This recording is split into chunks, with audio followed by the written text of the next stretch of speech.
Today on The Occult Detective, something wicked this way comes.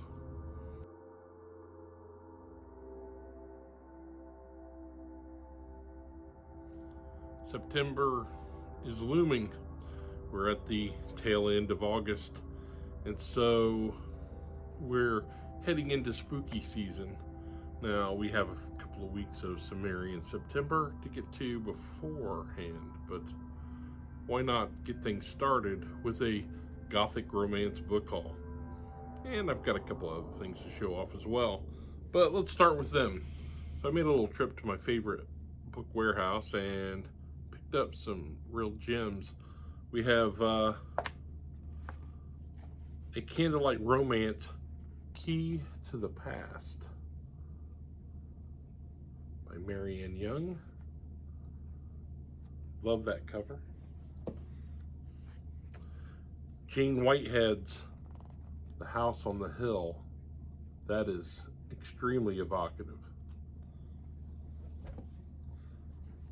Next we have The Lily Pond by Dorothy Daniels. I think you get the theme here. When I was a kid, my mother had a bunch of these laying around, and so after I'd read through my Hardy Boys and Nancy Drew mysteries and such, and looking for something else to read, there was always a healthy helping of these terrific Gothics laying around. Here's Ellis Peters' The Knocker on Death's Door. God, I love that. How about Jill Tattersall, Lady Ingram's Room? Now, this has a cut on the cover, but man, look at that.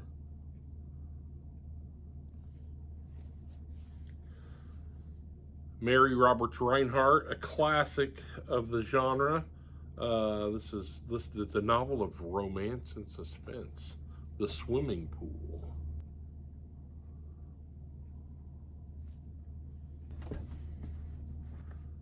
This one has got to be from the 80s. Castle of Crushed Shamrocks by Lee Carr.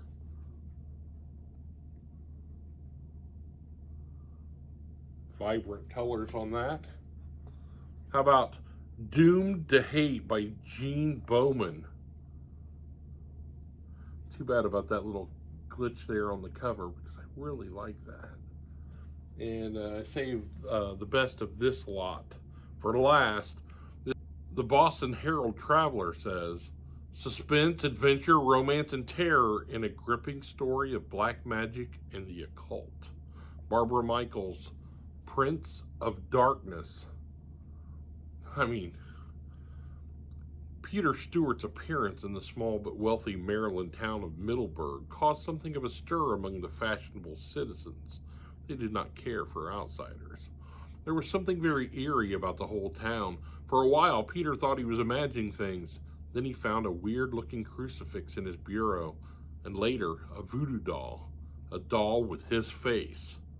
Somebody was definitely trying to scare him off, but it wasn't until he showed an interest in Catherine Moore, the famous folklore scholar, that the real trouble began. Why did they want him out of the way? Was it because of his uncanny resemblance to Catherine's dead lover? The lover whose mysterious suicide had driven her into seclusion? Or was there some other unspeakable truth they were afraid he'd discover? Peter did not frighten easily. He began to hunt down the secret they were trying so desperately to hide. Suddenly, the unearthly evil that lurked in the shadows of Catherine's past coiled itself to strike again. Peter did not even feel the blow that pushed him over the edge into hell.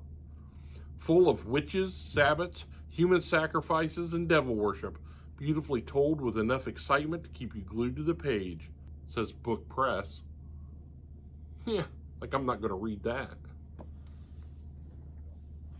So that's that lot. You thought that we were done with Gothics, though? Please. Here is a nice little selection of Easy Eye. That's the Magnum Gothic Originals. Larger type, non-glare paper. How about Anne Talmadge, Dark Over Arcadia? Now, that's the first time I've ever seen a Gothic with a girl in a wheelchair wheeling away from a castle in the background. Yeah. How about Fog Hides the Fury by Paula Minton? Look at that. That's gripping. The gloomy house on the hill held the ghosts of many tragedies. Would Arlene find love and fortune there, or death? Yeah.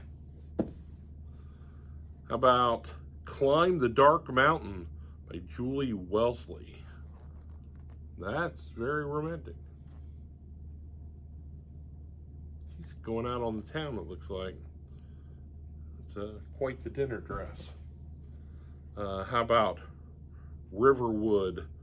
Beautiful Nora Scott found love and danger at the magnificent old Hudson River mansion. Jane Corby.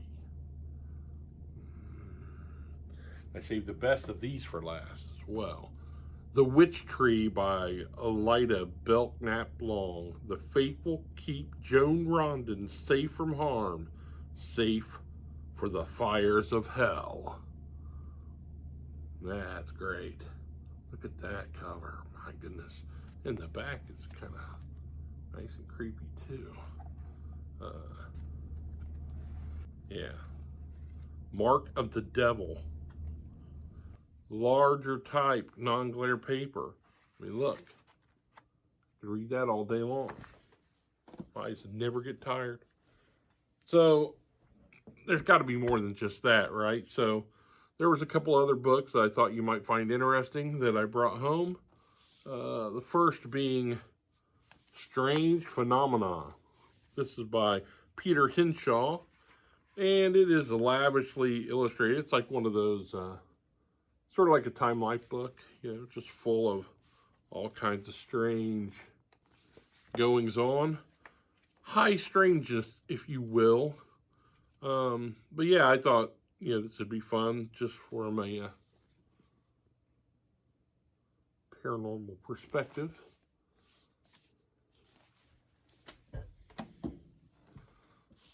Also picked up Joyce Carol Oates' Haunted, Tales of the Grotesque. Joyce Carol Oates has a reputation for being just a insanely talented writer of the short story. I find her very hit and miss, but I'm more than willing to give this one a shot. Love that cover. It's great. And last, but certainly not least, A Blast from the Past. A book very much like this one was checked out over and over and over again when I was a young lad in elementary school. It is Alfred Hitchcock, Supernatural Tales of Terror and Suspense. I mean, if you're of a certain age, this type of book probably is striking a chord with you. This library binding, meant to last forever, and this one certainly has. It's got great little illustrations. And you want to talk about nostalgia. I mean, I could not tell you how many times I read this book in my bed at night with a flashlight, with the covers pulled up over my head. And I've told you, we lived not too far from a haunted cemetery, you know, with all sorts of urban legends attached to it. And I used to spend a lot of time out in that cemetery. I would, you know, sneak out of the house at night and go out there and crawl up into the old oak tree in the center of the boneyard and you know, wait for ghosts to appear. I'd call out to them and try and conjure them up. And you can watch videos where I discuss that. You know, that's easily found on the channel. But these were the kind of books that I was reading that was fueling that desire. Walked hand in hand with books like, well, for instance, this is the very book that led me to believe that all manner of things that go bump in the night were real. So, we are nearing Occultober, which for me begins on September 22nd and runs all the way through to the night of Halloween.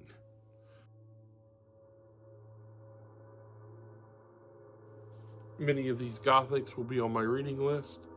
Some other exciting things, definitely occult detective related, is in the queue. For now, I suppose I will see you for Sumerian September at the first of the week. I do have some plans this weekend that might make it onto the channel. We'll have to wait and see, so keep an eye out for shorts and such. Till then, thanks for stopping in, and may all the magic in your life manifest.